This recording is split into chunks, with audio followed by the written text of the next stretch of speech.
Segment activate करायचं आहे कमोडिटीचं. Commodity segment activate करण्यासाठी आपल्याला पहिली गोष्ट म्हणजे 6 मंथचं स्टेटमेंट लागणार. तुमची जी डीमॅट अकाउंटची जी बँक लिंक केली आहे त्याचं 6 मंथचं स्टेटमेंट लागणार. 6 मंथचं स्टेटमेंट म्हणजे कुठलं? हा महिन्यातून पाठीमागचे 6 महिन्यापर्यंत. लक्षात येते? समजा आता फेब्रुवारी मंथ सुरू झालाय, सो तुम्हाला कधीपासून घ्यायला लागणार?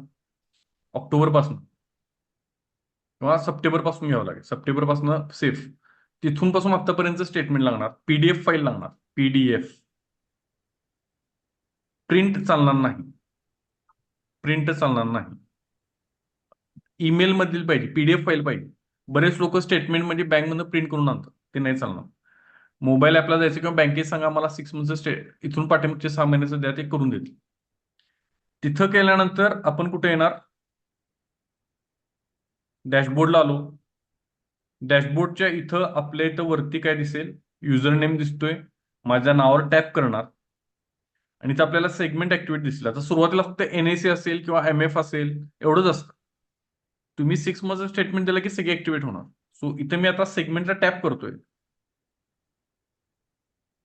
सेगमेंटला टॅप केल्यानंतर किल स्विचला जायचं नाहीये. स्किल स्विचला जायचं नाही, त्याचा पर्पज वेगळा आहे. ऍक्टिव्ह सेगमेंटला जायचं. आता माझ्या इथं फक्त हे 2 आहेत, एनएससी करन्सी, बीएससी करन्सी. तुमच्या इथं कमोडिटी असणार, ऑप्शन असणार, फ्युचर असणार, सगळं एफएनओ सगळं असणार. सो हे सिलेक्ट करायचं. तुम्हाला जे सेगमेंट ऍक्टिव्हेट करायचे ते इनेबल करायचं. कंटिन्यूला टॅप करायचं. Select income range.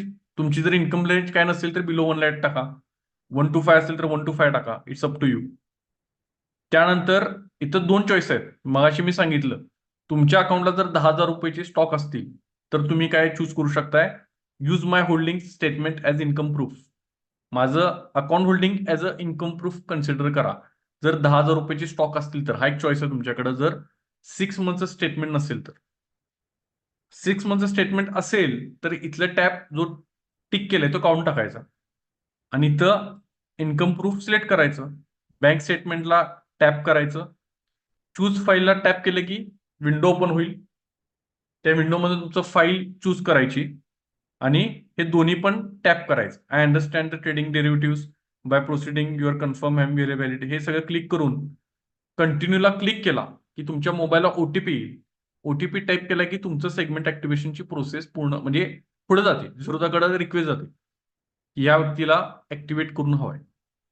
सो ही प्रोसेस तुम्हाला काय करावं लागेल? फॉलो करावी लागेल. कळालं का सगळ्यांना? Yes sir. Yes sir, yes sir. त्यातून कुणाला नाही कळालं मला तुम्ही फोन करा, मी तुम्हाला फोनवर सांगेन.